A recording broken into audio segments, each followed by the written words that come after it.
We all want to get better at what we do, and we want others to believe we're doing well too. In order to improve, we need to know how we are doing, whether it's looking in the mirror to fix our hair or a coach to help us when we're playing sports. So why is it that our first reaction to someone else telling us how we're doing is to cringe? Feedback is the fuel for growth. It helps you figure out what you're doing right and what you need to do better at. But feedback from another person can be uncomfortable. Sometimes we take it personally and get defensive, or as a sign that we're not perfect or not valued. It can poke holes in the picture we have of ourselves. Our egos develop that picture, and they don't like their work to be criticized. But if you want to grow in your career, you need to make sure you're really listening to feedback in a way that helps you grow and encourages people to keep giving it to you.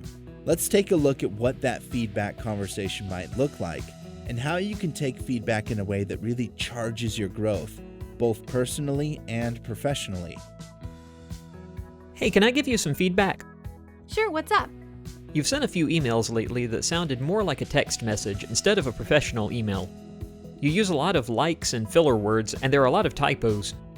When clients are included on the email, it makes the whole firm look bad. But also for your own career, it can make people take your ideas less seriously. What's he talking about? Is he calling me dumb? I don't want him thinking I'm dumb. I'm just really busy because I have a lot on my plate. Are you sure? I try really hard to make sure everything I do is perfect. Sometimes I'm working so hard I make sure I get everything done, so a few typos slip through the cracks. But shouldn't it be more important that I get my work done than all of my emails are perfect? Think about the most recent feedback you received. How did you react? How did you feel? Why do you think you reacted and felt that way? Thinking about the example and thinking about the last time you received feedback, can you think of some things you could do differently? When someone gives you feedback, it may seem like they're attacking you, but they're really doing you a favor.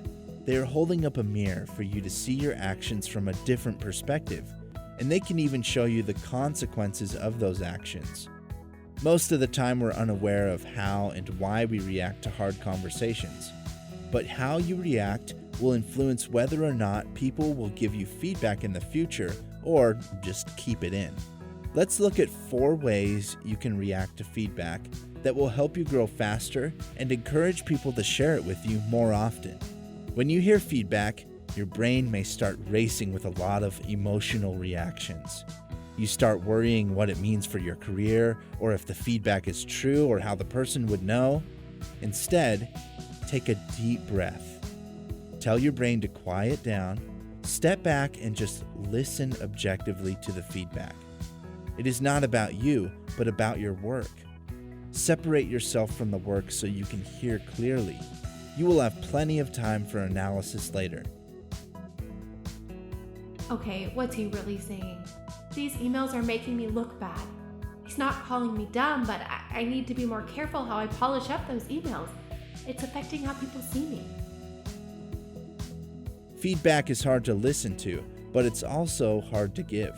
You want to make it easy for people to give you feedback because that's how you learn to improve. So it's important that you show that you're receptive to what they're saying and appreciative that they're doing it. Thanks so much for the feedback. I had no idea I was coming across that way. Happy to. I know you're busy, but clear and professional communication is really important. This doesn't have to be a long, drawn-out interaction.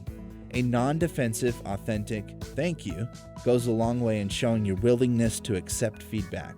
Sometimes it's also nice to recognize the person later with a quick email or comment about how helpful they were. However, sincerity is the key here. Give your brain a chance to process the feedback and even to review the evidence yourself and determine your next course of action. When people give you feedback, they can also be a resource to help you do better, especially if they have ideas for what you could be doing differently. Asking for advice shows that you've heard the feedback and you're interested in making a change. I didn't realize that my emails had so many mistakes. Thanks for letting me know. I know I do things a lot when I'm rushed. How do you keep your email professional with your busy schedule?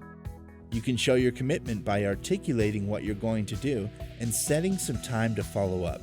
It doesn't have to be formal, but by planning a next step, you show the person that their feedback made a difference, and you create a built-in reminder and accountability for yourself. Do you mind if I set up some time in a month to check in and see how I'm doing? Sure, put something in my calendar and we can talk again. But if I'm seeing something in the meantime, I'll still send you a reminder.